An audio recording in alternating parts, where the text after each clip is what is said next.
आइए आज हम संख्याओं के बारे में जानकारी प्राप्त करते हैं। पहली संख्या है अपनी प्राकृत संख्या या प्राकृतिक संख्या, जिसे हम नेचुरल नंबर बोलते हैं। नेचुरल नंबर को अपन m से लिखते हैं।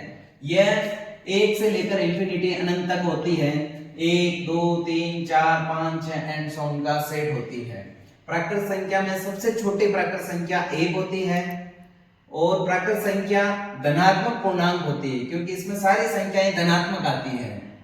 प्राकृत संख्या के अंदर ऋणात्मक संख्याएं और भिन्नात्मक और शून्य कभी नहीं होती है। ऋणात्मक संख्याएं जैसे -1 -5, भिन्नात्मक में जैसे 3/2 5/2 कभी नहीं होती है।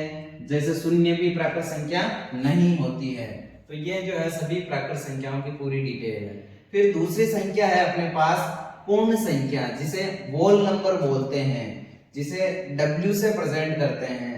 प्राकृत संख्या और जीरो, प्राकृत संख्या में जीरो ऐड करा दे तो वो पूर्ण संख्या बन जाती है, इसलिए जीरो सबसे छोटी पूर्ण संख्या होती है।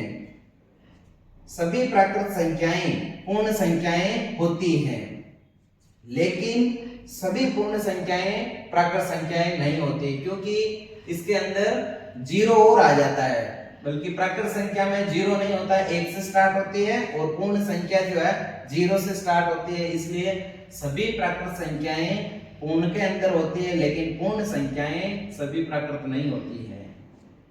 पूर्ण संख्याएं 0 प्लस धनात्मक पूर्णांक होती है। पूर्ण संख्याएं ऋणात्मक, भिन्नात्मक और दशमलव में नहीं होती। आइए हम आगे संख्याओं के बारे में पढ़ लेते हैं। तो अपन ने पूर्ण संख्याएं पढ़ ली, प्राकृत संख्याएं पढ़ ली। तीसरी संख्या है पूर्णांक संख्या, जिसे हम इंटीजर नंबर बोलते हैं। ये क्या होती है? इसे i या z से लिखते हैं। इसमें -infinity to plus infinity, minus अनंत से लेकर प्लस अनंत तक होती है। इसमें दाईं ओर जाने पर संख्या बढ़ती है और बाईं ओर जाने पर संख्या घटती है। पूर्णांक संख्याएं धनात्मक होती है, पॉजिटिव नंबर, शून्य होती है, 0, तथा ऋणात्मक होती है, नेगेटिव। इसमें दशमलव और भिन्नात्मक संख्याएं नहीं होती है, जैसे 1.2। भिन्नात्मक में जैसे 7/2 7/2। सभी पूर्ण एवं प्राकृत संख्याएं पूर्णांक होती है। ठीक। तो संख्याओं के बारे में हम पढ़ रहे थे। तो पहली संख्या अपन ने पढ़ी थी प्राकृत संख्या, दूसरी संख्या पढ़ी थी पूर्ण संख्या, और तीसरी पढ़ी थी पूर्णांक संख्या। अब चौथी संख्या है सम संख्या, जिसे अपन इवन नंबर बोलते हैं, अंग्रेजी में इवन नंबर बोलते हैं। इसका सेट होता है 2 4 6 8 एंड सो ऑन। फिर प्राकृत सम संख्या किसे कहते हैं?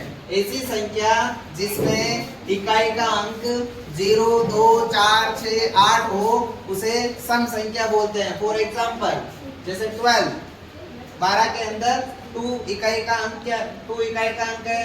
1024 में 4 इकाई का अंक है। 2050 में 0 है। फिर 2548 में 8, फिर 1006 में 6 इकाई का अंक है। तो अगर 0 2 4 6 8 अगर इकाई का अंक हो तो वो क्या होगी? सम संख्याएं होगी। सबसे छोटी सम संख्या क्या होती है? 2। सबसे छोटी सम संख्या 2 होती है। इसी प्रकार आगे 5वें नंबर की संख्या है विषम संख्या, जिसे ओड नंबर बोलते हैं। इसका सेट होता है ओड नंबर का 1 3 5 7 9, 1 3 5 7 9। ऐसी संख्या जिसमें इकाई का अंक 1 3 5 7 9 हो तो उसे विषम संख्या कहते हैं। फॉर एग्जाम्पल 21 233 525 1037 और 2009 में इकाई का अंक 9 है, 7 है, 5 है, 3 है, 1 है। यहाँ सबसे छोटी विषम संख्या क्या होगी? 1 होगी। हाँ, तो हम संख्याओं के बारे में पढ़ रहे थे। इससे पहले अपन ने 5 संख्याएं पढ़ ली, प्राकृत, पूर्ण, पूर्णांक, सम, विषम, और छठे नंबर की संख्या है परिमेय संख्या, जिसे रेशनल नंबर बोलते हैं। रेशनल नंबर क्या होते हैं? ऐसी संख्या जिसे P/Q के रूप में लिखा जा सकता है।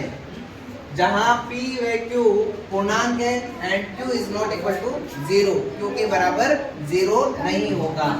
फॉर एग्जांपल जैसे 0, 1, 2, 3। अब ये परिमेय संख्या है, क्यों है?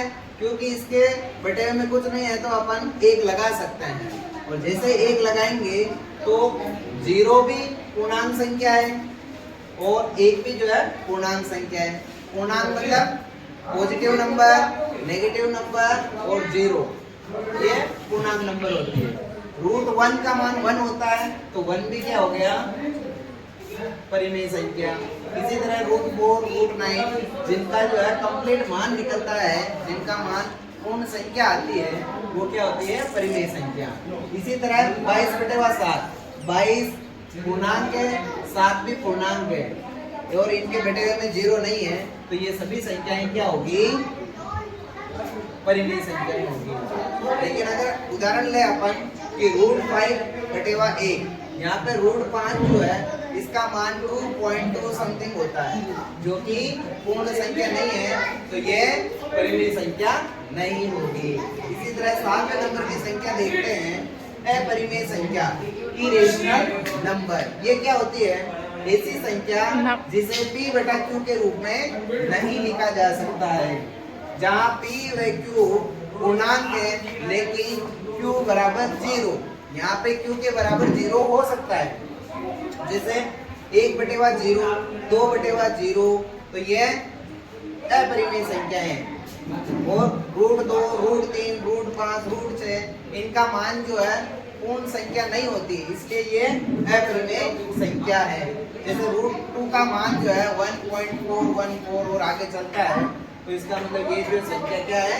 अपरिमेय संख्या है। इसी तरह पाई जो है वो भी अपरिमेय संख्या है, लेकिन अगर पाई का मान 22/7 ले तो वो परिमेय में आता है, लेकिन पाई का मान 3.14 और आगे चलता रहता है, तो ये अपरिमेय में आएगा।